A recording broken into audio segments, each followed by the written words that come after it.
Dear student, आप लोग कैसे हैं? Good morning sir. ठीक है बच्चों, आज हम लोग सामाजिक विज्ञान जो है ना, उसमें हम लोग आज पढ़ेंगे अर्थशास्त्र पढ़ेंगे, इकोनॉमिक्स पढ़ेंगे। और हमारा पहला पाठ जो है चैप्टर इकाई 1 जो है, इसका नाम है अर्थव्यवस्था एवं इसके विकास का इतिहास। इसके बारे में हम लोग जानेंगे।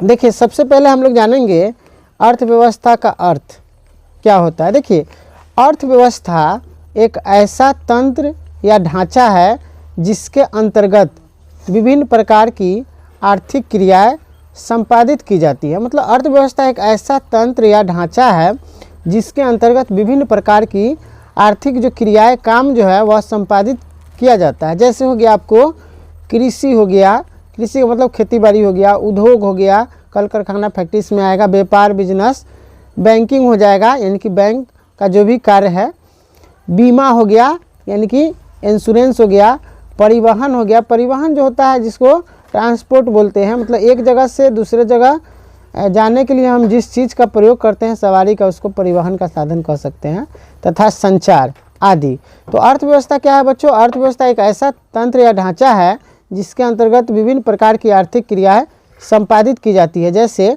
कृषि, उद्योग, व्यापार, बैंकिंग, बीमा, परिवहन तथा संचार आदि। संचार क्या होता है? देखिए, जब हम लोग अपने बातों को है ना एक दूसरे के पास पहुंचाने का जो कार्य करते हैं, जिस माध्यम से, उसको संचार कहेंगे। जिससे संचार का साधन हो गया आपको मोबाइल हो गया, टेलीफोन हो गया, है ना, आपको ईमेल हो गया, इंटरनेट हो गया, ये सब क्या है, समाचार पत्र हो गया, टीवी हो गया, ये सब संचार का साधन है।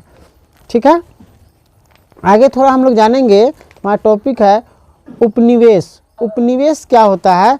जब कोई भी देश किसी बड़े समृद्धशाली राष्ट्र के शासन के अंतर्गत रहता है और उसके समस्त आर्थिक एवं व्यावसायिक कार्यों का निर्देशन एवं नियंत्रण शासक देश का होता है, तो ऐसे शासित देश को शासक देश का उपनिवेश कहा जाएगा। मतलब उपनिवेश का मतलब क्या हो गया कि जब कोई भी बड़ा देश, समृद्धशाली देश यानी कि सब कुछ में क्या है, मतलब समृद्ध है, संपन्न है, मतलब कोई भी बड़े देश समृद्धशाली राष्ट्र के शासन के अंतर्गत रहता है, यानी कि वो अपने शासन के अंतर्गत दूसरे देश को रखता है ना, और समस्त आर्थिक एवं व्यावसायिक कार्यों का निर्देशन करता है। जो भी समस्त आर्थिक आपको कार्य है एवं व्यावसायिक जो कार्य है उसका निर्देश स्वयं देता है और उस पर नियंत्रण भी रखता है, कंट्रोल रखता है। ऐसे देश को है ना शासक देश, मतलब उसका शासक देश कहेगा। तो ऐसे शासित देश को शासक देश का क्या कहेंगे? उपनिवेश कहेंगे। जैसे आपको पता होगा, तो नहीं पता तो हम बताते हैं, भारत करीब है ना, मानिए 200 वर्षों तक ब्रिटिश शासक का एक क्या रहा, उपनिवेश था। यानी कि अंग्रेज जो है हमको लगभग 200 वर्ष तक गुलाम बना लिया था, है ना। तो वह ब्रिटिश जो था मतलब एक समृद्धशाली राष्ट्र था और उसके अंतर्गत क्या है, मतलब वह क्या करता था, समस्त जो आर्थिक और व्यावसायिक कार्यों का निर्देशन स्वयं भारत से करवाता था, है ना। तो इस प्रकार हम कहेंगे कि ऐसे शासित देश को हम शासक देश का क्या कह सकते हैं, उपनिवेश कह सकते हैं। आगे हमारा टॉपिक है, देखिए अर्थव्यवस्था जो है ना, अर्थव्यवस्था की संरचना या ढांचा के बारे में हम लोग पढ़ रहे हैं। हमारा टॉपिक है अर्थव्यवस्था की संरचना या ढांचा। देखिए, अर्थव्यवस्था में विभिन्न प्रकार की आर्थिक क्रिया होता है। अर्थव्यवस्था में विभिन्न प्रकार की आर्थिक क्रिया होता है। जैसे हो गया आपको कृषि हो गया, कृषि के बारे में बच्चों में बता चुके हैं। कृषि का मतलब होता है खेती बाड़ी।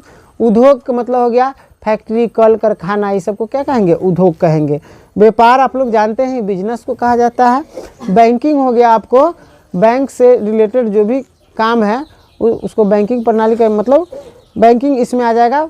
बैंक से हम लोग क्या करते हैं, लेन देन करते हैं, रुपया जमा करते हैं, निकासी करते हैं, चाहे चेक उसमें भजता है, चाहे फिक्स डिपॉजिट होता है, बहुत सारा कार्य बैंक का होता है, उसी को बैंकिंग कहेंगे। बीमा हो गया आपको, इंश्योरेंस हो गया, लाइफ इंश्योरेंस जो होता है, जीवन बीमा। परिवहन हो गया, परिवहन बता चुके हैं, यातायात के साधन होता है। संचार आपको बता चुके हैं पहले, अपने विचारों को एक दूसरे के पास पहुंचाने का कार्य करते हैं, जिस माध्यम से, जैसे पत्र हो गया, टेलीफोन हो गया, मोबाइल हो गया, इंटरनेट हो गया, ईमेल हो गया, समाचार पत्र, टीवी हो गया, ये सब क्या है, संचार का साधन है। ठीक है, आगे बच्चों बताते हैं कि अर्थव्यवस्था का जो संरचना है या ढांचा है ना, इसको 3 भागों में बांटा गया है। 3 भागों में बांटा गया। पहला हमारा आता है प्राथमिक क्षेत्र आता है, प्राथमिक क्षेत्र आता है जिसको प्राइमरी सेक्टर भी बोला जाता है, और दूसरा हमारा है द्वितीयक क्षेत्र, और तीसरा है तृतीयक क्षेत्र या सेवा क्षेत्र। देखिए मतलब अर्थव्यवस्था की संरचना या ढांचा जो है इसको 3 भागों में बांटा गया है।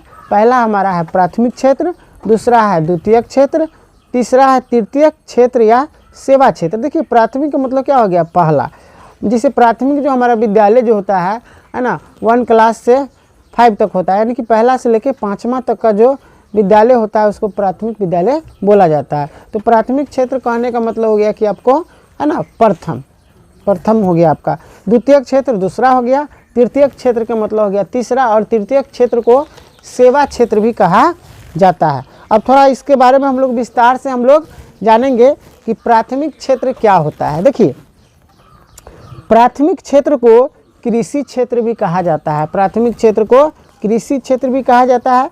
इसके अंतर्गत क्या क्या आएगा उसके बारे में हम लोग जानेंगे। देखिए प्राथमिक क्षेत्र के अंतर्गत आपको आता है कृषि, यानी कि खेती बाड़ी आ गया। दूसरा हो जाएगा आपको पशुपालन, पशुपालन का मतलब हो गया पशु को हम लोग पालते हैं, गाय भैंस बकरी ये सब को, भेड़ ये सब को हम लोग पालते हैं, मुर्गी हो गया, ये सब क्या है, पशुपालन हो गया। मछली पालन आप समझ ही रहे हैं।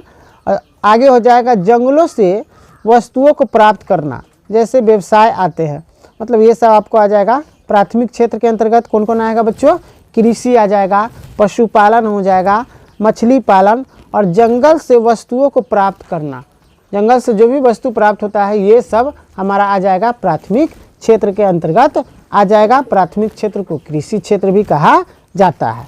ठीक है बच्चों, आगे हमारा है ना द्वितीयक क्षेत्र। देखिए द्वितीयक क्षेत्र में क्या होता है, द्वितीयक क्षेत्र को औद्योगिक क्षेत्र भी कहा जाता है, द्वितीयक क्षेत्र को औद्योगिक क्षेत्र भी कहा जाता है। इसके अंतर्गत क्या क्या आता है, इसके अंतर्गत आएगा खनिज, खनिज व्यवसाय आएगा। खनिज जो है हमको ज़मीन के अंदर से प्राप्त होता है, खनिज, खनिज हो गया आपको निर्माण कार्य हो गया, कोई चीज़ का निर्माण हो रहा है, कोई चीज़ बन रहा है, तो ये भी क्या आएगा, मतलब द्वितीयक क्षेत्र में आएगा। जन उपयोगी सेवा, यानी कि जन मतलब क्या होता है, लोग कहते हैं ना अक्सर गांव में कि जन नहीं मिल रहा है धान रोपने के समय, तो मतलब जन के मतलब हो गया लोग हो गया, उपयोग का मतलब हो गया जन उपयोगी, यानी कि लोगों के उपयोग में आने वाला जो भी सेवा है ना, वो इसमें आ जाएगा द्वितीयक क्षेत्र में। जैसे आ जाएगा आपको गैस आ जाएगा, गैस हो गया, बिजली हो गया, आदि के उत्पादन आते हैं किस में, द्वितीयक क्षेत्र में आते हैं। द्वितीयक क्षेत्र को औद्योगिक क्षेत्र भी कहा जाता है। इसके अंतर्गत क्या आता है बच्चों, खनिज व्यवसाय आता है, निर्माण कार्य आता है, जन उपयोगी सेवाएं आता है, इन लोगों के उपयोग में आने वाली जो भी सेवा है, जैसे गैस हो गया, बिजली हो गया, ये सब आएगा द्वितीयक क्षेत्र में आएगा। तीसरा हमारा तृतीयक क्षेत्र। देखिए तृतीयक क्षेत्र को सेवा क्षेत्र भी कहा जाता है, तृतीयक क्षेत्र को बच्चों क्या कहा जाता है, सेवा क्षेत्र भी कहा जाता है। इसके अंतर्गत आपको आएगा बैंक आएगा, तृतीयक क्षेत्र को सेवा क्षेत्र भी कहा जाता है, इसके अंतर्गत बैंक आएगा। बैंक क्या करता है, हमको सर्विस देने का काम करता है, यानी कि हम लोग जाते हैं वहाँ पे तो रुपया निकालते भी है, जमा भी करते हैं, तो एक तरह से हमारा वो सेवा देने का कार्य करता है ना। बैंक हो गया, बीमा हो गया, परिवहन हो गया, संचार व्यापार आदि क्रिया जो भी होती है इसमें सम्मिलित होता है किसमें, तृतीयक क्षेत्र में। ठीक है, आगे बच्चों हम लोग पढ़ेंगे अर्थव्यवस्था के प्रकार के बारे में थोड़ा जानेंगे, है ना। हमारा टॉपिक है अर्थव्यवस्था के प्रकार। देखिए अर्थव्यवस्था को है ना, इसको प्रकार को 3 भागों में बांटा गया है। ठीक है, 3 भागों में बांटा गया है। पहला हमारा होता है पूंजीवादी अर्थव्यवस्था, पहला बच्चों होता है हमारा पूंजीवादी अर्थव्यवस्था। देखिए पूंजीवादी अर्थव्यवस्था क्या होता है, पूंजीवादी अर्थव्यवस्था वह अर्थव्यवस्था है जहां उत्पादन के साधनों का स्वामित्व निजी व्यक्तियों के पास होता है, जो इसका उपयोग अपने निजी लाभ के लिए करता है, जैसे अमेरिका, जापान, ऑस्ट्रेलिया आदि। देखिए पूंजीवादी अर्थव्यवस्था क्या हो गया कि इसमें आपको पूंजीवादी अर्थव्यवस्था वह अर्थव्यवस्था है जहां उत्पादन के साधनों का स्वामित्व, यानी कि कोई चीज़ अगर प्रोडक्शन हो रहा है, उत्पादन हो रहा है, तो उसका जो स्वामित्व का मतलब होता है मालिक, उसका मालिक जो है निजी व्यक्तियों के हाथ में होता है, यानी कि प्राइवेट हो गया एक तरह से। वहाँ का जो निजी व्यक्ति या कोई चीज़ का अगर उत्पादन हो रहा है तो उसका मालिक जो उसका मतलब स्वामी होगा, स्वामित्व उसके अंतर्गत आएगा, यानी कि आपको जो उसका मालिक होगा उसके पास इसका मतलब स्वामित्व होगा उसका। और इसका उपयोग निजी लाभ के लिए किया जाता है, अपना प्राइवेट लाभ के लिए किया जाता है। जैसे ये सब देश है आपको अमेरिका, जापान, ऑस्ट्रेलिया, ये सब पूंजीवादी अर्थव्यवस्था वाला देश है, ये लोग के पास क्या है, पूंजी अधिक है। दूसरा हमारा होता है समाजवादी अर्थव्यवस्था। देखिए समाजवादी अर्थव्यवस्था वह अर्थव्यवस्था है जहां उत्पादन के साधनों का स्वामित्व, समझिएगा बात को, समाजवादी अर्थव्यवस्था वह अर्थव्यवस्था है जहां उत्पादन के साधनों का स्वामित्व, यानी कि जो उत्पादन होता है उसका साधन, सोर्स जो हो गया, उसका स्वामित्व यानी कि मालिक एवं संचालन देश के सरकार के पास होता है। यानी कि कुछ निजी भी होता है और कुछ क्या होता है, गवर्नमेंट के अंतर्गत भी आता है, यानी कि स्वामित्व उसका मालिक भी रहेगा, संचालन देश के सरकार के पास होगा, जिसका उपयोग जो है समाज के कल्याण के लिए किया जाता है। जैसे हो गया आपको चीन हो गया, क्यूबा आदि देशों में समाजवादी अर्थव्यवस्था है। चीन में आपको किस प्रकार का बच्चों अर्थव्यवस्था है, समाजवादी अर्थव्यवस्था है। क्यूबा में भी समाजवादी अर्थव्यवस्था है, ठीक है। तीसरा हम लोग पढ़ते हैं मिश्रित अर्थव्यवस्था। देखिए मिश्रित अर्थव्यवस्था में क्या होता है, मिश्रित अर्थव्यवस्था पूंजीवादी तथा समाजवादी अर्थव्यवस्था का मिश्रण है। मिश्रित अर्थव्यवस्था बच्चों क्या है, आपको मिश्रित अर्थव्यवस्था पूंजीवादी तथा समाजवादी अर्थव्यवस्था के क्या है, मिश्रण है। मिश्रित अर्थव्यवस्था, चाहे इसको ऐसे भी हम लोग पढ़ सकते हैं डिफिनेशन, मिश्रित अर्थव्यवस्था वह अर्थव्यवस्था है जहां उत्पादन के साधनों का स्वामित्व सरकार तथा निजी व्यक्तियों के पास होता है। यानी कि मिश्रित अर्थव्यवस्था वह अर्थव्यवस्था है जहां उत्पादन के साधन, यानी कि उत्पादन का जो भी सोर्स है ना, उसका स्वामी जो है सरकार मतलब तथा निजी व्यक्तियों के पास होता है। निजी का मतलब क्या, प्राइवेट, कोई भी जो उसका उसमें पूंजी लगाएगा उसका मालिक होगा। अर्थव्यवस्था आपको मिश्रित अर्थव्यवस्था में, भारत में मिश्रित अर्थव्यवस्था है। भारत में बच्चों किस प्रकार का अर्थव्यवस्था है, मिश्रित अर्थव्यवस्था है। भारत में आपको मिश्रित अर्थव्यवस्था है, ठीक है। आगे थोड़ा हम लोग जानेंगे। देखिए अर्थव्यवस्था के विकास की स्थिति पे भी हम लोग चर्चा करेंगे। इसमें आपको है दो सहयोगी क्रियाएं है। पहला आपको होता है आर्थिक विकास तथा मौद्रिक विकास। मतलब इसमें अर्थव्यवस्था के विकास में दो स्थिति के बारे में हम लोग जानेंगे। पहला है आर्थिक विकास, दूसरा है मौद्रिक विकास। देखिए आर्थिक विकास में क्या होता है, इसमें आपको पहले हम आर्थिक विकास की चर्चा तो करेंगे ही, मतलब इसमें थोड़ा आर्थिक विकास के बारे में थोड़ा हम जानते हैं। ऐसे आर्थिक विकास की परिभाषा को लेकर अर्थशास्त्री जो थे हमारे, उसमें काफ़ी मतभेद भी था। फिर भी इनका कुछ मतलब प्रोफेसर रोस्टोव जो थे उसके अनुसार आर्थिक विकास क्या है। देखिए आर्थिक विकास एक ओर श्रम शक्ति में वृद्धि करने की दर तथा दूसरी ओर जनसंख्या में वृद्धि करने का बीच का क्या है, संबंध है। सुनिए आर्थिक विकास क्या है, प्रोफेसर है ना रोस्टोव के अनुसार हम लोग जान रहे हैं कि आर्थिक विकास क्या है। देखिए आर्थिक विकास एक और श्रम शक्ति, श्रम का मतलब क्या होता है, मेहनत, यानी कि इंग्लिश में उसको लेबर बोल सकते हैं, लेबरियस बोल सकते हैं चाहे। मतलब आर्थिक विकास एक और श्रम शक्ति, यानी कि मेहनत जो भी करता है उसको श्रम कहेंगे, शक्ति पावर, मेहनत करने की शक्ति जो है में वृद्धि की दर हो गया, यानी कि रेट हो गया, तथा दूसरी ओर जनसंख्या में वृद्धि के बीच का क्या है, संबंध है। इसी को हम लोग आर्थिक विकास कहते हैं, ठीक है। आगे बच्चों थोड़ा पानी पी लेते हैं। आगे जो है हमारा मौद्रिक विकास है। देखिए मौद्रिक विकास के बारे में हम लोग चर्चा करेंगे। आपको बताया है, एक बताया है आर्थिक विकास, दूसरा मौद्रिक विकास। देखिए मौद्रिक विकास में क्या होता है, जब मुद्रा का विकास नहीं हुआ था, मुद्रा का मतलब होता है रुपया पैसा, है ना, मुद्रा उसी को कहते हैं। देखिए जब मुद्रा का विकास नहीं हुआ था तो लोग वस्तु का लेन देन कर अपनी आवश्यकताओं की पूर्ति करते थे। यानी कि जब रुपया पैसा का जब आविष्कार नहीं हुआ था, विकास नहीं हुआ था, तो उस समय लोग क्या करते थे, मतलब एक वस्तु को देते थे और उसके बदले में दूसरा वस्तु लेते थे, यानी कि लेन देन करके अपने आवश्यकता को क्या करते थे, पूर्ति करते थे। अभी भी आप लोग देखिएगा कि हमारे पड़ोस में चाहे गांव में आप लोग देखिएगा कि कोई वस्तु अगर हमारे घर में नहीं है अगर, तो हम क्या करते हैं अपने पड़ोस से मांग लेते हैं कि ठीक है थोड़ा चीनी आप दीजिए, हम आएगा तो हम दे देंगे, है ना। तो उसको पैंचा बोला जाता है। तो इस प्रकार अभी भी हम वस्तु का लेन देन करते हैं, है ना। एक वस्तु से दूसरे वस्तु का लेन देन पहले होता था जब मुद्रा का विकास नहीं हुआ था। लोग इसी तरह अपनी आवश्यकता को पूरा करते थे। तो अर्थव्यवस्था की उस अर्थव्यवस्था को वस्तु विनिमय प्रणाली कहा जाता था। जब एक वस्तु से दूसरे वस्तु का आदान प्रदान लेन देन लोग करते थे, है ना, उस व्यवस्था को क्या कहा जाता था, वस्तु विनिमय प्रणाली कहा जाता था। ठीक है। लेकिन बाद में क्या हुआ, जनसंख्या बढ़ने के कारण लोग कस्बा बढ़ के गाँव हुआ, उसके बाद शहर हो गया, तो लोगों को मतलब मनुष्य का सोच बदला और विनिमय पर एक इकाई बना मुद्रा, जिसको इंग्लिश में मनी कहा जाता है ना, इसका आगमन हुआ।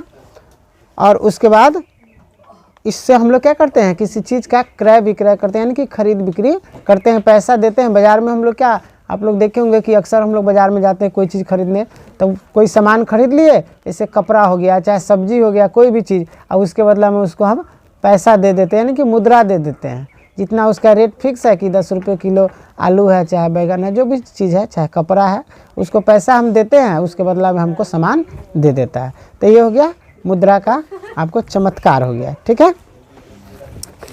आगे हम लोग पढ़ेंगे बच्चों, थोड़ा हम लोग डिटेल्स में, थोड़ा छोटा छोटा हमारा टॉपिक है, उसके बारे में हम लोग जानेंगे। देखिए मौद्रिक विकास के पीछे भी क्या है, एक संक्षिप्त कहानी है, छोटा सा एक कहानी है। देखिए सबसे पहले क्या था, वस्तु विनिमय प्रणाली के बारे में थोड़ा चर्चा करते हैं शॉर्ट में। देखिए वस्तु विनिमय प्रणाली क्या होता है, इसमें वस्तु से वस्तुओं का लेन देन होता है। एक वस्तु को दिए और उसके बदला में दूसरा वस्तु ले लिए। जैसे मान लीजिए हम चावल उसको दिए, उसके बदला में हमको गेहूं की जरूरत है, तो गेहूं हम ले लिए, तो उसी को क्या कहेंगे, लेन देन कहेंगे। यानी कि एक वस्तु से दूसरा वस्तु को बदलना, है ना, बदलायन भी कहते हैं देहात में। दूसरा हमारा मौद्रिक प्रणाली। देखिए मौद्रिक प्रणाली में क्या हो गया, मुद्रा से वस्तुओं एवं सेवाओं का विनिमय, यानी कि मुद्रा से, यानी कि पैसा हम दिए और उससे दूसरे वस्तु को, किसी के सेवा को खरीद रहे हैं, चाहे कोई वस्तु को हम खरीद रहे हैं। जैसे पैसा दिए, मान लीजिए कि कोई मजदूर है, तो उससे हम क्या ले रहे हैं, सेवा ले रहे हैं, यानी कि वह हमारे घर पे आया है, कोई काम करने, घर बन रहा है तो काम करने आ रहा है, तो काम करेगा, उसके बदला में मजूरी उसको हम दे देंगे, तो वह क्या हो गया, सेवा हो गया, यानी कि उसको मुद्रा हम दे देंगे, पैसा। तो मौद्रिक प्रणाली में क्या होगा, मुद्रा से वस्तुओं एवं सेवाओं का विनिमय, यानी कि खरीद बिक्री। आगे तीसरा हमारा बैंकिंग प्रणाली। देखिए बैंकिंग प्रणाली क्या होता है, बैंक के माध्यम से चेक के द्वारा, है ना, विनिमय की क्रिया का संपादन किया जाता है ना, चेक द्वारा। मान लीजिए आप लोग देखे होंगे, आप लोग के घर में पापा या मम्मी को बैंक के द्वारा चेक जारी किया गया होगा।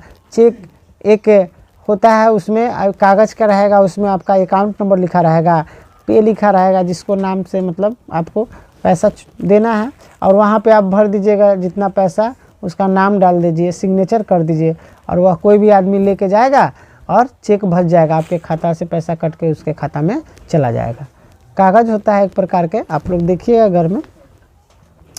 आगे होता है, इस बार का बच्चों बिहार बोर्ड का 2023 का, है ना, प्रश्न भी है, कोर बैंकिंग के बारे में हमारा सोशल साइंस में प्रश्न आया था, है ना, तो उसके बारे में थोड़ा चर्चा करते हैं कि कोर बैंकिंग क्या होता है। कोर बैंकिंग प्रणाली के अंतर्गत एक संकेत से एक व्यक्ति के खाते से, ध्यानपूर्वक सभी बच्चे सुनेंगे, कोर बैंकिंग प्रणाली के अंतर्गत एक संकेत से, एक सिग्नल से, मतलब एक संकेत से एक व्यक्ति के खाते से दूर अवस्थित दूसरे व्यक्ति को उसी बैंक के माध्यम से पैसा का हस्तांतर होता है, यानी कि ट्रांसफ़र हो जाता है।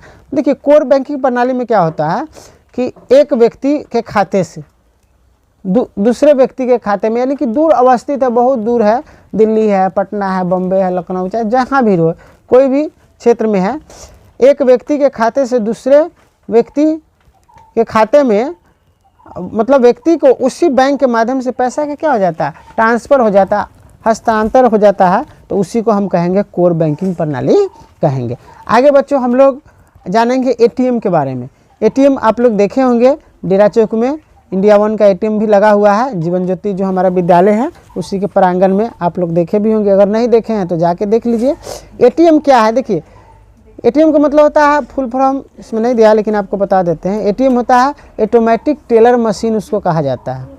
ऑटोमेटिक टेलर मशीन उसका फुल फॉर्म होता है एटीएम का, है ना, जिसको मतलब आपको स्वचालित मशीन हो गया एक तरह से।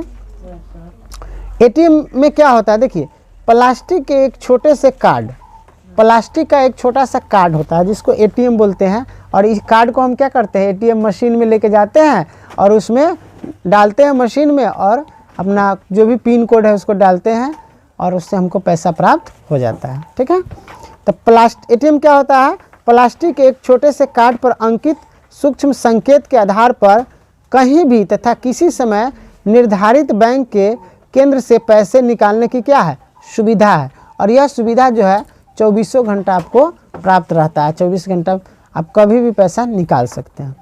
आगे हमारा आता है ना, डेबिट कार्ड आता है। डेबिट कार्ड के बारे में बच्चों थोड़ा जानेंगे। देखिए बैंक द्वारा दिया गया प्लास्टिक का कार्ड, एक तरह से ये भी कार्डे है, प्लास्टिक का कार्ड, जिसके द्वारा बैंक में अपनी जमा राशि के पैसे का उपयोग करना। यानी कि बैंक द्वारा जो है डेबिट कार्ड जो है हम लोग को मिलता है, डेबिट कार्ड के माध्यम से ही हम लोग एटीएम में पैसा निकालते हैं।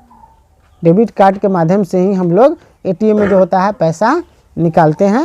यानी बैंक द्वारा प्लास्टिक का एक कार्ड जारी किया रहता है, जो सबके घर में एटीएम कार्ड होगा, उसी को डेबिट कार्ड कहा जाता है। और कार्ड जिसके आधार पे मतलब जो खाता धारक है द्वारा पैसे अथवा वस्तु क्या कर सकते हैं, प्राप्त कर सकते हैं। यानी कि इससे आप तो पैसा भी एटीएम से निकाल सकते हैं, और कहीं मॉल हो गया, चाहे कोई शॉपिंग कॉम्प्लेक्स हो गया, या कोई दुकान है बड़ा बड़ा, उसमें आप किसी चीज़ का खरीदारी कर लीजिए और डेबिट कार्ड से क्या है, मशीन द्वारा उसको पैसा भी आप जमा कर सकते हैं। ठीक है बच्चों, तो इस प्रकार हम लोग ने मौद्रिक विकास का कुछ संक्षिप्त जो आपको एक प्रकार कह सकते हैं कहानी है, उसको हम लोग जाने। ठीक है, आगे थोड़ा हम लोग जानते हैं। देखिए आर्थिक विकास की माप एवं सूचनांक के बारे में थोड़ा जानते हैं। ठीक है, इसमें एक आपको इसमें नहीं दिया है, इसमें मौद्रिक विकास में एक आपको आ जाएगा, आपको क्रेडिट कार्ड भी आ जाएगा। ठीक है, क्रेडिट कार्ड भी आ जाएगा। डेबिट कार्ड तो आपको बता चुके हैं कि बैंक के द्वारा प्लास्टिक एक कार्ड होता है जारी किया जाता है, जिसको एटीएम कार्ड बोलते हैं, सबके घर में होता है, चाहे किसी घर में नहीं भी होगा। इससे अपना जमा जो राशि है बैंक में, जो भी आपके खाता में पैसा है, उसका उपयोग आप डेबिट कार्ड के माध्यम से कर सकते हैं। एटीएम जाइए मशीन में और वहाँ से पैसा प्राप्त कर सकते हैं। आगे आपको एक छूट गया, हमारा क्रेडिट कार्ड होता है। देखिए क्रेडिट कार्ड क्या होता है, क्रेडिट को साख भी कहा जाता है। क्रेडिट कार्ड विश्वास पे बैंक आपको देता है ना। बैंक द्वारा जारी किया गया ये भी प्लास्टिक का कार्ड है, जिसके आधार पर धारक द्वारा पैसे अथवा वस्तु प्राप्त कर सकता है। मतलब एक उसका लिमिट दे देता है क्रेडिट कार्ड का, जैसे 20,000, 30,000, 40,000 जो भी दे देता है, तो उस पैसे से आप महीने में क्या कर सकते हैं, खरीदारी कर सकते हैं, चाहे उस पैसे को निकाल भी सकते हैं, लेकिन निर्धारित समय पर उसमें डालना होगा। ठीक है, ये हमारा क्रेडिट कार्ड होता है, तो इसको बता दिए बच्चों। आगे हमारा होता है आर्थिक विकास की माप एवं सूचनांक। देखिए इसके बारे में हम लोग जानेंगे। राष्ट्रीय आय जो होता है, यानी कि नेशनल इनकम जो होता है, आय को हम लोग इनकम कहते हैं इंग्लिश में, और राष्ट्रीय को नेशनल कहते हैं। ठीक है बच्चों, राष्ट्रीय आय जो होता है, राष्ट्रीय आय को आर्थिक विकास का एक प्रमुख सूचक माना जाता है। किसी भी देश में एक वर्ष की अवधि में उत्पादित वस्तुओं एवं सेवाओं के मौद्रिक मूल्य के योग को राष्ट्रीय आय कहा जाता है। देखिए किसी भी देश में एक वर्ष की अवधि में, एक साल में जितना भी उत्पादित वस्तु होता है, जितना भी वस्तु का प्रोडक्शन होता है, यानी कि बनता है ना, सभी वस्तुओं एवं सेवाओं का जो मौद्रिक मूल्य होता है ना, यानी कि मनी मुद्रा मौद्रिक मूल्य जो होता है, उसको योग को हम क्या कहेंगे, राष्ट्रीय आय कहेंगे, यानी कि नेशनल इनकम कहेंगे। कि साल भर में मान लीजिए एक साल में कोई भी देश में कोई भी वस्तु उत्पादित हुआ, बना, और सेवा के माध्यम से जितना मौद्रिक मूल्य का योग हुआ, यानी कि योग मतलब जोड़, एक जगह जुट गया, उसको हम क्या कहेंगे, राष्ट्रीय आय कहेंगे। ठीक है, आगे बच्चों क्या होता है हमारा प्रति व्यक्ति आय। प्रति व्यक्ति आय जो होता है, देखिए आर्थिक विकास की माप करने के लिए, आर्थिक विकास को मापने के लिए प्रति व्यक्ति आय का सबसे उचित सूचांक माना जाता है। देखिए प्रति व्यक्ति आय क्या होता है? प्रति व्यक्ति आय देश में रहते हुए, देश में जो भी रह रहा है, जो भी व्यक्ति रह रहा है ना, व्यक्तियों की औसत आय है। राष्ट्रीय आय को देश की कुल जनसंख्या से भाग देने पर जो भागफल आता है, सुनिएगा बच्चों ध्यानपूर्वक, प्रति व्यक्ति आय क्या होता है? देखिए राष्ट्रीय आय को यानी कि नेशनल इनकम को, राष्ट्रीय आय को देश की कुल जनसंख्या से, देश में हमारे कुल जनसंख्या का मतलब क्या हो गया? कुल जनसंख्या का मतलब हो गया लोगों का जनसंख्या, यानी कि देश में जितना जनसंख्या है उसको क्या कहेंगे? कुल जनसंख्या कहेंगे। हमारे देश में जितना लोग रहता है, राष्ट्रीय आय को देश की कुल जनसंख्या से भाग देने पर, राष्ट्रीय आय को देश की कुल जनसंख्या से मान लीजिए हम भाग देते हैं और जो भागफल आता है वही प्रति व्यक्ति आय कहलाता है। इसका कुछ फॉर्मूला भी है। प्रति व्यक्ति आय बराबर होता है, प्रति व्यक्ति आय बराबर होता है राष्ट्रीय आय अब बटे होता है कुल जनसंख्या। प्रति व्यक्ति आय बराबर क्या होता है बच्चों? राष्ट्रीय आय अब बटे कुल जनसंख्या, ये हमारा फॉर्मूला होता है। ठीक है, आगे थोड़ा हम लोग जानेंगे। देखिए राष्ट्रीय मानव विकास रिपोर्ट जो है, नेशनल ह्यूमन डेवलपमेंट रिपोर्ट जो है, जिसको हम UNDP भी शॉर्ट में कह सकते हैं। देखिए आपको इस रिपोर्ट के विकास की दर भी विभिन्न, केरल का रैंक सबसे ऊपर था, है ना, मतलब आपको, जबकि बिहार मध्य प्रदेश राजस्थान उत्तर प्रदेश का रैंक क्या है? सबसे नीचे है बीमारू राज्य में। मतलब बीमारू राज्य किसको कहा जाता है? बिहार हो गया, मध्य प्रदेश हो गया, है ना, राजस्थान उत्तर प्रदेश, ये सब का रैंक क्या है? सबसे नीचे है आपको बीमारू राज्य में। ठीक है,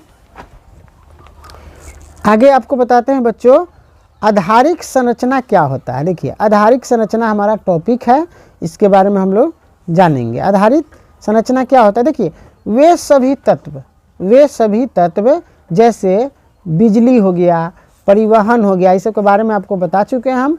वे सभी तत्व जैसे बिजली, परिवहन, संचार, बैंकिंग हो गया, स्कूल हो गया, कॉलेज हो गया, अस्पताल आदि देश के आर्थिक विकास के आधार है। उन देश का आधारित संरचना कहा जाता है। ठीक है, वे सभी तत्व जैसे बिजली, परिवहन, संचार, बैंकिंग, स्कूल, कॉलेज, अस्पताल आदि देश के आर्थिक विकास का क्या होता है? आधार होता है। उन्हें देश का आधारिक, है ना, संरचना कहा जाता है। तो इस प्रकार हम लोग जाने आधारिक संरचना के बारे में। आगे हम लोग कुछ जानेंगे आपको बिहार के बारे में। देखिए बिहार का भी एक क्या है, मतलब अपना एक गौरव रहा है, बिहार के विकास में गौरवशाली रहा है। यही बिहार है जहाँ गौतम बुद्ध को क्या हुआ था? ज्ञान प्राप्त हुआ था। महावीर ने शांति का संदेश यहीं से दिया था, बिहार से। चंद्रगुप्त, अशोक, शेरशाह, गुरु गोविंद सिंह, बाबू कुंवर सिंह, है ना, और देश रत्न जो डॉक्टर राजेंद्र प्रसाद का जन्म कहाँ हुआ है? बिहार में ही हुआ है। अब बिहार में ही क्या किए थे? महात्मा गांधी ने आपको चंपारण आंदोलन का क्या किया था? बिगुल फूका था, यानी कि यहीं से शुरू किया था। अब बिहार में ही लोकनायक जयप्रकाश ने क्या किया था? संपूर्ण क्रांति का नारा दिया था। संपूर्ण क्रांति का नारा किसने दिया था बच्चों? जयप्रकाश नारायण ने दिया था। और लोक गीतकार जो है भिखारी ठाकुर का जन्म भी कहाँ हुआ था? बिहार में ही हुआ था। आगे हम लोग थोड़ा जानेंगे बिहार के पिछड़ेपन के कारण के बारे में जानेंगे। देखिए हमारा बिहार पिछड़ा हुआ क्यों है, इसके बारे में मुख्य रूप से हमारा क्या कारण है उसके बारे में हम लोग जानेंगे। देखिए बिहार के पिछड़ेपन के कई कारण हैं। पहला है आपको इसमें तेज़ी से बढ़ती हुई जनसंख्या। बिहार के पिछड़ेपन के कारण है तेज़ी से बढ़ती हुई जनसंख्या। बिहार में जो है आपको जनसंख्या काफ़ी तेज़ी से बढ़ रहा है, इसके चलते विकास का साधन क्या है? कम है। अधिकांश साधन जनसंख्या के भरण पोषण में चला जाता है। दूसरा चीज़ है आधारिक संरचना का अभाव है। किसी भी देश या राज्य के विकास के लिए आधारिक संरचना का होना जरूरी है, आधारशिल जरूरी। अगर नहीं रहेगा तो हमारा पिछड़ा हो जाएगा राज्य। लेकिन बिहार इस मामले में पीछे है। राज्य में सड़क हो गया, आपको बिजली हो गया, सिंचाई का क्या है? अभाव है बिहार में। लेकिन अभी कुछ स्थिति सुधरा है, है ना। साथ ही शिक्षा एवं स्वास्थ्य की सुविधा में भी कमी है, इसी वजह से बिहार हमारा क्या है, पिछड़ा हुआ है। तो पहला बताया बिहार के पिछड़ेपन के कारण बताया तेजी से बढ़ती हुई जनसंख्या, दूसरा हमने बताया आधारित संरचना का अभाव, तीसरा बताते हैं बिहार के पिछड़ेपन के क्या कारण है, कृषि पर निर्भरता। देखिए बिहार की अर्थव्यवस्था जो है ना, पूरी तरह से क्या है, कृषि पर आधारित है। यहाँ का लोग जो है, अधिकांश लोग जो है कृषि पर निर्भर है, ठीक है। चौथा आपको है बाढ़ तथा सूखा से क्षति। बिहार में खासकर क्या आता है, उत्तरी बिहार में नेपाल से आए जल से बाढ़ आता है। हर साल कम या अधिक बाढ़ आना क्या है, बिहार में तय है आपको, है ना। जिससे क्या होता है, आपको जान माल की क्षति होता है और जो भी हमारा कृषि जो है, फसल जो है, वह हमारा आपको बर्बाद हो जाता है, जिसके कारण हमारा बिहार पिछड़ा हुआ है, ठीक है। अगला है बच्चों हमारा पचमा है हमारा आपको औद्योगिक, है ना, पिछड़ापन। देखिए औद्योगिक पिछड़ापन के मतलब क्या हो गया, औद्योगिक का मतलब क्या हो गया, कल कारखाना फैक्ट्री हमारे बिहार में नहीं है, तभी तो हमारे जो मजदूर भाई है हमारे अन्य प्रदेश में, बम्बे हो गया, दिल्ली हो गया, हरियाणा हो गया, चेन्नई हो गया, मतलब इन जगहों पे जाके काम करते हैं। अगर बिहार में कल कारखाना फैक्ट्री रहता तो लोग यहाँ पे ही काम करता, है ना। तो औद्योगिक पिछड़ेपन का कारण है, मतलब औद्योगिक पिछड़ापन। किसी भी देश या राज्य के लिए उद्योग का विकास क्या होता है, जरूरी होता है, लेकिन बिहार में क्या है, उद्योग का विकास दिखता ही नहीं है। इसके लिए आपको खनिज क्षेत्र एवं बड़े उद्योग चाहिए। जैसे जो भी चीज़ हमारे बिहार में कुछ था, खनिज संसाधन, यानी कहाँ चला गया, झारखंड में चला गया।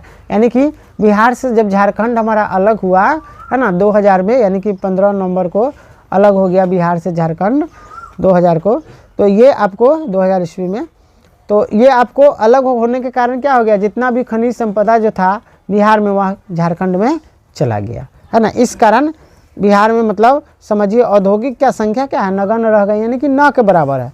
तो आपको बिहार में पिछड़ेपन के कारण क्या है, औद्योगिक पिछड़ापन भी है, ठीक है। छठा है आपको गरीबी। देखिए बिहार एक ऐसा राज्य है जहाँ काफ़ी गरीब का भार काफ़ी अधिक है, राज्य में प्रति व्यक्ति आय भी कम है, इसके चलते बिहार क्या है, पिछड़ा है और गरीब राज्य भी है। सतमा है खराब विधि व्यवस्था। बिहार में जो है आपको विधि व्यवस्था जो है, कानून व्यवस्था क्या है, कमज़ोर स्थिति में, जिसके चलते नागरिक शांतिपूर्ण उद्योग नहीं चला पा रहे हैं। खराब विधि व्यवस्था से बिहार में पिछड़ेपन के महत्वपूर्ण कारण बना हुआ है। आठवां है कुशल प्रशासन का अभाव। बिहार की प्रशासनिक जो स्थिति जो है इसका भी अभाव है, जिसके कारण दिन भ्रष्टाचार के अनेक उदाहरण सामने आता है। तो इस प्रकार बच्चों हमने आपको बताया बिहार के पिछड़ेपन के कारण कि हमारा बिहार क्यों पिछड़ा हुआ है। इसके हम लोग 8 कारण के बारे में जाने। एक बार फिर हम इस चीज़ को दोहरा देते हैं शॉर्ट में। बिहार के पिछड़ेपन के कारण क्या है, पहला है तेज़ी से बढ़ती जनसंख्या, एक नंबर है तेज़ी से बढ़ती जनसंख्या। दूसरा है आधारित संरचना का अभाव। तीसरा है कृषि पर निर्भरता। चौथा है बाढ़ तथा सूखा से क्षति। पाँचवा है औद्योगिक पिछड़ापन। छठा है गरीबी। सातवां है खराब विधि व्यवस्था और आठवां है कुशल प्रशासन का अभाव। तो ये सब आपको बिहार के पिछड़ेपन के कारण है, जिसके बारे में आपको पूरा डिटेल से हम बता दिए, ठीक है। अब थोड़ा बच्चों हम लोग जानेंगे कि बिहार जो है इसके पिछड़ेपन को दूर करने के उपाय। देखिए थोड़ा पानी पी लेते हैं। देखिए सुनिए, बिहार के पिछड़ेपन को दूर करने के उपाय, यानी कि बिहार जो हमारा पिछड़ेपन से दूर कैसे हो सकता है, इसके उपाय है। देखिए पहला है, ध्यानपूर्वक सुनिएगा। सोनी सो रही है, ध्यानपूर्वक सुनिए। बिहार के पिछड़ेपन के दूर करने के उपाय। देखिए पहला है जनसंख्या पर नियंत्रण। सबसे पहले क्या करना पड़ेगा, जनसंख्या पर नियंत्रण करना पड़ेगा। लोगों को जागरूक होना पड़ेगा कि एक घर में कम से कम 2 ही बच्चा होना चाहिए, है ना। हम 2 हमारे 2, है ना, 2 ही बच्चा होना चाहिए ताकि उसको सही से हम पढ़ा लिखा सके, है ना। इस प्रकार क्या होगा बच्चों, आपको इस प्रकार हमारा बिहार जो है आगे बढ़ सकता है। तो जनसंख्या पर बिहार के पिछड़ेपन के दूर करने का उपाय हो जाएगा, पहला जनसंख्या पे नियंत्रण, ठीक है। दूसरा है कृषि का तेजी से विकास। कोयल भी बोल रहा है, बहुत ही मीठा बोल है इसका, है ना। बिहार के पिछड़ेपन के दूर करने के उपाय, पहला है जनसंख्या पे नियंत्रण। दूसरा है कृषि का तेजी से विकास, कृषि का जो है खेती बाड़ी का तेजी से विकास करना होगा। तीसरा है बाढ़ पर नियंत्रण करना होगा, बांध बना के सरकार को, ताकि फसल बर्बाद नहीं हो। चौथा है आधारिक संरचना का विकास। पाँचवा है उद्योग का विकास। छठा है गरीबी दूर करना। सातवां है शांति व्यवस्था की स्थापना। आठवां है स्वच्छ एवं ईमानदार प्रशासन का व्यवस्था। नौवां है केंद्र से अधिक मात्रा में संसाधनों का हस्तांतर, यानी कि ट्रांसफ़र केंद्र करेगा, देगा बिहार को, तो बिहार के पिछड़ेपन का जो दूर उपाय जो है उसको दूर किया जा सकता है। ठीक है, तो इस प्रकार 9 था पिछड़ेपन के दूर करने के उपाय बिहार के, जो हमने आपको बता दिया। ठीक है बच्चों, आगे जो है हमारा आगे जो है हमारा, तो बच्चों हम आपको टॉपिक पढ़ा रहे थे बिहार के पिछड़ेपन को दूर करने के उपाय, जो कि इसमें 9 दिया है। तो इसके बारे में थोड़ा डिटेल से हम लोग जानेंगे, क्योंकि दीर्घ उत्तरीय जो प्रश्न हमारा आएगा तो इसमें हमको आवश्यकता पड़ेगा। तो पहला था आपका जनसंख्या पर नियंत्रण। देखिए बिहार के पिछड़ेपन के दूर करने के उपाय निम्न है, जो कि आपको सारा टॉपिक एक एक करके हम शॉर्ट में बता दिए। अब इसके बारे में थोड़ा हम डिटेल्स में जानेंगे। ठीक है, बिहार के पिछड़ेपन के दूर करने के उपाय, पहला है जनसंख्या पर नियंत्रण। देखिए राज्य में क्या है, बिहार राज्य में तेजी से आपका जनसंख्या बढ़ रहा है, जिस पर रोक लगाया जाए, है ना। परिवार नियोजन कार्यक्रम को लागू किया जाए, तभी जाके जनसंख्या पे नियंत्रण हो सकता है। लोगों को जागरूक किया जाए कि घर में, है ना, 2 ही बच्चे अच्छे, उसी को पढ़ाइए लिखाइए अच्छा से, उसी को खान पान पहनावा जो भी अच्छे ढंग से दीजिए। तो इस प्रकार लोग जागरूक होंगे, तो इस प्रकार जनसंख्या पर नियंत्रण हो सकता है ना। चाहे नसबंदी हो गया, पुरुष नसबंदी या महिला नसबंदी, ये सब बहुत सारा इसको रोकने का उपाय है। तो पहला है बिहार के पिछड़ेपन के दूर करने का उपाय जनसंख्या पर नियंत्रण, हमने बता दिया। दूसरा है कृषि का तेजी से विकास करना होगा। दूसरा है कृषि का तेजी से विकास। देखिए बिहार में कृषि ही जीवन का क्या है, आधार है। अतः कृषि में नए नए यंत्रों का उपयोग किया जाए, उत्तम खाद उत्तम बीज का प्रयोग किया जाए, ताकि कृषि में वृद्धि लाया जा सके। ठीक है, तीसरा है बाढ़ पे नियंत्रण, यानी कि बिहार के विकास में बाढ़ जो है ना सबसे बड़ा बाधक है, यानी कि रुकावट है। फसल का बहुत बड़ा भाग जो है बाढ़ के चलते बर्बाद हो जाता है, जान माल की क्षति भी हो जाता है, जिसके कारण, है ना, इसको दूर करने के लिए आपको बांध बना के इसको सरकार को, इस पे बाढ़ को नियंत्रण किया जा सकता है सरकार द्वारा बांध बना के। चौथा है आधारिक संरचना का विकास। देखिए बिहार में बिजली का भी क्या है, काफ़ी कमी है, लेकिन अभी क्या है, अभी आपका स्थिति अच्छा है। गांव में भी आपको 18 घंटा 20 घंटा लगभग बिजली प्राप्त हो रहा है, तो बहुत हद तक बिजली का जो आपको कमी था वो सुधरा है। तो इस पे और सरकार को ध्यान देना होगा, है ना। अतः बिजली का उत्पादन बढ़ाया जाए। आगे हो गया आपको आधारिक संरचना में सड़क व्यवस्था में सुधार लाया जाए, शिक्षा स्वास्थ्य इस सब चीज़ में आपको सुधार लाया जाए। तो ये चौथा हो गया आपको आधारिक संरचना का विकास। पाँचवा जो है उद्योग का विकास। देखिए पाँचवा जो उद्योग का विकास, बिहार से झारखंड अलग होने के कारण, आपको पहले ही बता दिए हम, यह राज्य लगभग उद्योग विहीन हो गया, यानी कि ना के बराबर। यहाँ चीनी मिल कुछ बिहार हिस्सों में रह गया है, जो अधिकांश जो है चीनी मिल जो है आपको बंद भी पड़ा हुआ है। लेकिन बिहार में जो भी खनिज संपदा जो था उसको, है ना, मतलब जो भी था खनिज संपदा वो कहाँ चला गया, आपको झारखंड में चला गया। ठीक है, तो उद्योग का विकास आपको करना होगा बिहार में। छठा है गरीबी दूर करना होगा। बिहार में गरीबी का सबसे अधिक प्रभाव गरीबी रेखा से नीचे लगभग 42% से लोग अपना जीवन बसर करते हैं, उनको रोजगार की जरूरत है। सातवां है शांति व्यवस्था का स्थापना करना। बिहार में शांति का माहौल कायम करने कर व्यापारियों को विश्वास जगाना होगा। आर्थिक विकास की तेजी लाना होगा। शांति व्यवस्था, जिससे कि अक्सर देखा जाता है कि बड़े बड़े जो व्यापारी है उसको अपराधी लोग जो है उसको मार दे रहा है, गोली मार दे रहा है दुकान पे ही जाके, जिसे मुजफ्फरपुर ज़िले में भी बहुत सारी घटनाएं हो रही है। व्यवसायिक जो है उसको गोली मार दे रहा है, सोना चांदी का जो बिजनेस करता है व्यापारी उसको भी गोली मार दिया जा रहा है। तो ये सब चीज़ पे आपको सरकार को ध्यान देना होगा, शांति व्यवस्था स्थापना करना होगा, ताकि बिहार में जो व्यापारी जो लोग हैं, उद्योग जो आपको रिलेटेड उद्योग से संबंधित है, जो भी व्यापार बिजनेस करते हैं, उनको आपको निसंदेह अपना व्यापार कर सकें। आगे है स्वच्छ तथा ईमानदार प्रशासन। 8वां हो गया आपको। बिहार में आर्थिक विकास में स्वच्छ कुशल तथा ईमानदार प्रशासन की जरूरत है, यानी कि पुलिस जो है आपको पुलिस व्यवस्था अच्छा होना चाहिए, ईमानदार होना चाहिए। अक्सर देखा जाता है कि मतलब गरीबों को सताया जा रहा है, यानी कि कहीं ऐसे भी कुछ पुलिस है जो आपको घूस वगैरह लेके मतलब गरीब को सता रहे हैं, मतलब अन्य का काम कर देते हैं, उसका नहीं करते। तो ये सब चीज़ नहीं होना चाहिए, गलत है ना। तो स्वच्छ तथा ईमानदार प्रशासन की आवश्यकता है बिहार में। 9वां है केंद्र से अधिक मात्रा में संसाधनों का हस्तांतरण, यानी कि ट्रांसफर। बिहार के विकास के लिए केंद्र जो है अधिक मात्रा में अगर संसाधन देता है ना, बजट देता है, पेश करता है, आपको रुपया पैसा देता है, तो मतलब संभव है कि बिहार जो हमारा पिछड़ेपन से दूर हो सकता है। तो इस प्रकार बच्चों बिहार के पिछड़ेपन को दूर करने का उपाय हमने बता दिया किस प्रकार कर सकते हैं। ठीक है, आगे जो है हमारा थोड़ा हम लोग इसके बारे में टॉपिक हमारा कह रहा है कृषि जनित उद्योग। इसके बारे में थोड़ा हम लोग जानेंगे कि कृषि जनित जो हमारा उद्योग जो होता है इसके बारे में हम लोग जानेंगे। देखिए, ऐसे उद्योग जो कृषि उत्पादन पर आश्रित होते हैं, आश्रित का मतलब हो गया उस पर निर्भर रहना। ऐसे उद्योग जो कृषि उत्पादन पर आश्रित होते हैं अथवा जिनके उत्पादन में कृषि क्षेत्र से कच्चा माल आता है।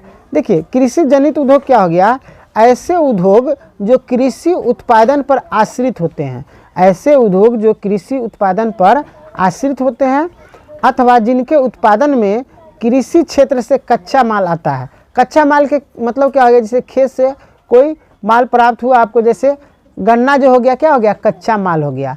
मतलब अगर गन्ना ईख को बोला जाता है, गन्ना इंग्लिश में शुगर कैन बोलते हैं उसको, है ना। ईख को अगर कच्चा माल अगर प्राप्त नहीं होगा, चीनी मिल को ईख नहीं जाएगा खेत से, तो क्या चीनी बन पाएगा, नहीं बन पाएगा। तो ईख क्या हो गया, गन्ना हो गया आपको कच्चा माल हो गया, कपास हो गया, जूट हो गया, ये सब कच्चा माल के अंतर्गत आता है। तो ऐसे उद्योग जो कृषि उत्पादन पर आश्रित होते हैं और जिनके उत्पादन में कृषि क्षेत्र से क्या जाता है, कच्चा माल आता है, उसे कृषि जनित उद्योग कहेंगे।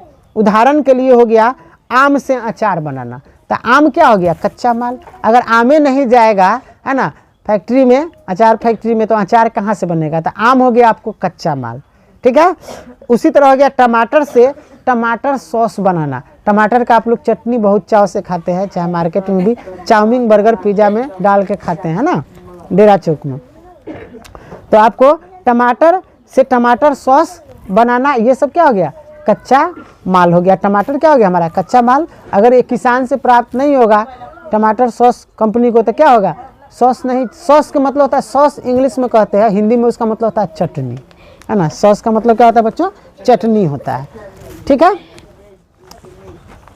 आगे है, देखिए गरीबी रेखा के बारे में थोड़ा, है ना, जानेंगे हम लोग। गरीबों को निर्धारित करने के लिए योजना, है ना, योजना द्वारा सिमकान किया गया, जिसको गरीबी रेखा कैलोरी मापदंड पर आधारित है। देखिए, ग्रामीण क्षेत्र में जो इस प्रकार का हमारा मतलब ये हमारा प्रश्न भी था सोशल साइंस में इस साल 2023 में मैट्रिक बोर्ड एग्जाम में, जो कि कुछ बच्चे गलती भी करके आए हैं, 2100 मार दिए हैं। जो कि ग्रामीण क्षेत्र में 2400 कैलोरी किसी को भी चाहिए, क्या आपको भोजन चाहिए। ग्रामीण क्षेत्र में 2400 कैलोरी तथा शहरी क्षेत्र में 2100 कैलोरी प्रति व्यक्ति प्रतिदिन निर्धारित किया गया है कैलोरी को, है ना। जो कि ग्रामीण क्षेत्र में आपको 2400 कैलोरी है और शहरी क्षेत्र में आपको 2100 है। ठीक है, गरीबी रेखा से नीचे गुजर बसर करने, जो गरीबी रेखा से नीचे रहते हैं उसको बीपीएल भी बोला जाता है ना। आपको बीपीएल कार्ड भी मिलता है, जिससे हम क्या करते हैं, राशन को प्राप्त करते हैं। ठीक है बच्चों, आगे हमारा टॉपिक है समावेशी विकास के बारे में थोड़ा हम लोग जानेंगे। देखिए, आर्थिक विकास की जिस पद्धति या प्रक्रिया से समाज के सभी वर्गों का जीवन स्तर ऊंचा होता जाए तथा समाज का कोई भी वर्ग विकास के लाभ से अछूता न रहे, तो ऐसे ही विकास की क्रिया को समावेशी विकास कहा जाता है। देखिए, समावेशी विकास क्या होगा, मतलब इसका मतलब ही हो गया सबको, सबके साथ विकास लेके चलना, है ना, सबका विकास करना। कोई भी क्षेत्र से हो, कोई भी मतलब गरीब हो, अमीर हो, कोई भी हो, सबको एक साथ लेके चलना। मतलब समावेशी विकास का मतलब क्या हो गया, आर्थिक विकास की जिस पद्धति या प्रक्रिया से, आर्थिक विकास की जिस पद्धति या प्रक्रिया से समाज के सभी वर्गों का जीवन स्तर क्या हो, ऊंचा होता जाए तथा समाज का कोई भी वर्ग है ना विकास के लाभ से अछूता न रहे, यानी कि वह बच नहीं पाए, है ना, सबको लाभ मिले, ऐसे ही विकास की क्रिया को समावेशी विकास की क्रिया कहा जाता है। ठीक है बच्चों, आगे हम लोग थोड़ा पढ़ेंगे। देखिए सतत विकास के बारे में थोड़ा आपको चर्चा करेंगे।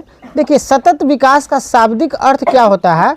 सतत विकास का शाब्दिक अर्थ है ऐसा विकास जो जारी रह सके, ऐसा विकास जो जारी रह सके, यानी कि कंटिन्यू रह सके, टिकाऊ बना रह सके। सतत विकास में न केवल वर्तमान पीढ़ी बल्कि भावी पीढ़ी के विकास पर भी ध्यान दिया जाता है। भावी पीढ़ी का मतलब है भविष्य में आने वाला जो पीढ़ी है, मतलब मान लीजिए हम लोग का बचवा सब जो आएगा भविष्य में, तो वह क्या हो गया, भावी पीढ़ी हो गया, आगे का पीढ़ी, है ना। तो सतत विकास का शाब्दिक अर्थ क्या हो गया, ऐसा विकास जो जारी रह सके, मतलब चलता रहे, जारी का मतलब चलता रहे, टिकाऊ बना रहे, यानी कि खत्म नहीं, टिकाऊ बना रहे। सतत विकास में न केवल वर्तमान पीढ़ी, अभी का जो पीढ़ी है इसको क्या कहेंगे, वर्तमान पीढ़ी कहेंगे। आप लोग क्या है, वर्तमान पीढ़ी है। आने वाला जो अगला पीढ़ी है, जो आगे आप लोग का जो आगे जो भी आप लोग का बच्चे होंगे वह आपको हो गया, क्या हो गया आपको, ये आपको हो जाएगा भावी पीढ़ी हो जाएगा। ठीक है, भविष्य, भावी का मतलब भविष्य, भावी पीढ़ी के विकास को भी ध्यान में रखा जाता है। ठीक है, आगे हम लोग थोड़ा पढ़ेंगे। देखिए योजना आयोग के बारे में थोड़ा हम लोग चर्चा करेंगे। भारत में योजना आयोग मतलब जो है 5 वर्षों के लिए आर्थिक विकास के लिए योजना बनता है। योजना को हम इंग्लिश में प्लानिंग भी कहते हैं। किसी भी कार्य को करने के लिए योजना बनाया जाता है। तो उसी प्रकार सरकार क्या है, 5 वर्ष का एक क्या बनाता है, योजना बनाता है, और वह इसमें योजना में अपने प्लानिंग में रखता है कि हमको 5 वर्षों तक क्या क्या काम अपने देश के लिए करना है। चाहे राज्य सरकार है तो अपने राज्य के लिए योजना बनाता है। बजट जो है आपको वो तो साल भर का भी होता है। तो भारत में योजना आयोग का गठन 15 मार्च 1950 को किया गया। भारत में योजना आयोग का गठन जो है 15 मार्च 1950 को किया गया। इसका पदेन अध्यक्ष जो होता है प्रधानमंत्री होता है। योजना आयोग का अध्यक्ष जो होता है वह होता है प्रधानमंत्री होता है। जो भी वर्तमान में हमारे प्रधानमंत्री है, जैसे कि मान लीजिए अभी हमारे प्रधानमंत्री योजना आयोग के अध्यक्ष अभी कौन है, श्री नरेंद्र मोदी, यानी कि वर्तमान में जो रहेंगे। योजना आयोग के प्रथम अध्यक्ष जो थे, योजना आयोग के प्रथम अध्यक्ष तत्कालीन प्रधानमंत्री उस समय थे पंडित जवाहरलाल नेहरू, जो कि हमारे भारत के प्रथम प्रधानमंत्री भी थे। तो उस समय प्रथम में 1950 में योजना आयोग का जो अध्यक्ष बने थे वह थे जवाहरलाल नेहरू। ठीक है, आगे थोड़ा पढ़ेंगे, है ना। आपको आर्थिक विकास का अर्थ क्या होता है। देखिए राष्ट्र की प्राथमिकता के अनुसार देश के संसाधनों का विकास विकासात्मक क्रियाओं में प्रयोग करना। आर्थिक नियोजन का अर्थ क्या होता है बच्चों, देखिए राष्ट्र की प्राथमिकता, यानी कि जो भी प्राथमिकता है उसको जरूरी है, उसके अनुसार देश के संसाधनों का विभिन्न विकासात्मक क्रियाओं में प्रयोग करना, उसी को हम कहेंगे आर्थिक नियोजन कहेंगे। ठीक है, आगे हम लोग थोड़ा पढ़ेंगे, है ना। तो इस प्रकार बच्चों हम लोग योजना आयोग के बारे में पढ़ रहे थे। योजना आयोग का गठन जो 15 मार्च 1950 में किया गया था। इसके अध्यक्ष जो होते हैं प्रधानमंत्री होते हैं। ठीक है, और इसमें समानता कामकाज का एक उपाध्यक्ष की देखरेख में भी होता है, जिसकी सहायता के लिए आयोग ने 8 सदस्य होते हैं। योजना आयोग में 8 सदस्य भी होते हैं, उपाध्यक्ष की देखरेख में होता है।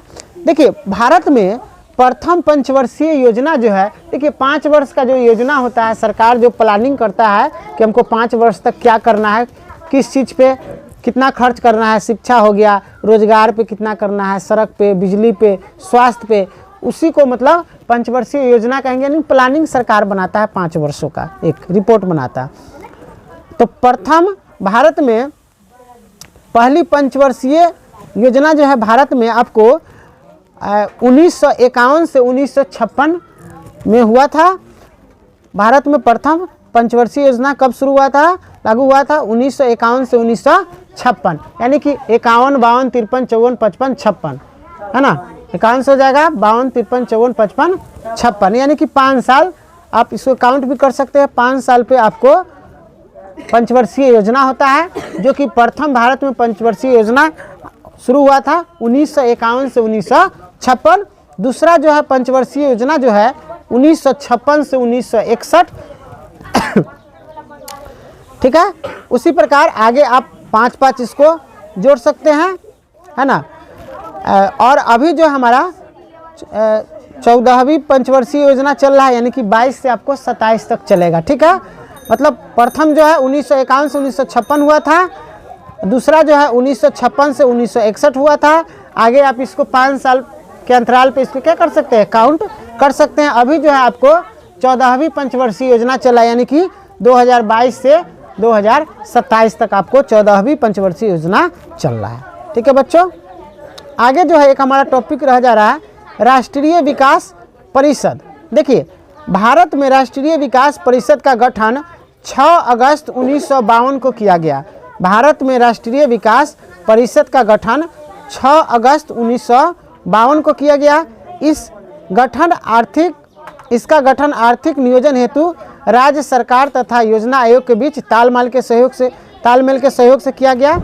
और राष्ट्रीय विकास परिषद में सभी राज्यों के मुख्यमंत्री इसके पदेन सदस्य होते हैं। सुनिए, राष्ट्रीय विकास परिषद में आपको सभी राज्य के मुख्यमंत्री इसके पदेन सदस्य होते हैं। और प्रत्येक पंचवर्षीय योजना बनाने का कार्य योजना आयोग का होता है। प्रत्येक पंचवर्षीय योजना बनाने का कार्य किसको होता है, योजना आयोग का होता है। आगे जो बच्चों हमारा जो टॉपिक जो है कुछ हमारा रह जा रहा है, इसको बता देते हैं आपको। आगे हमारा टॉपिक एक रह जा रहा है आपको नरेगा, है ना। नरेगा के बारे में थोड़ा हम लोग जानेंगे। देखिए, ग्रामीण रोजगार देने की यह एक राष्ट्रीय योजना है। नरेगा क्या है, देखिए, नरेगा जो है ग्रामीण रोजगार देने की यह एक राष्ट्रीय योजना है। इसके अंतर्गत ग्रामीण मजदूरों को साल में कम से कम 100 दिन के लिए रोजगार देने की व्यवस्था है। इसके लिए न्यूनतम मजदूरी निर्धारित किया गया है। तो इस प्रकार बच्चों हमारा जो है ना अर्थशास्त्र का जो हमारा पहला जो हमारा इकाई 1 जो चैप्टर जो था अर्थव्यवस्था एवं इसके विकास का इतिहास, है ना, संपूर्ण जानकारी इसमें कंसेप्ट के साथ हमने आपको पढ़ाया। सोशल साइंस में अर्थशास्त्र का जो हमारा पहला चैप्टर था इकाई 1, चैप्टर का नाम था अर्थव्यवस्था एवं इसके विकास का इतिहास। आशा करते हैं सभी बच्चों को, है ना, चैप्टर अच्छे ढंग से समझ में आया होगा, है ना। अगर आप नए हैं तो चैनल को सब्सक्राइब कर ले, ताकि आगे भी आपको, है ना, सभी पढ़ाई की जानकारी क्लास 10th की आपको प्राप्त हो सके। धन्यवाद।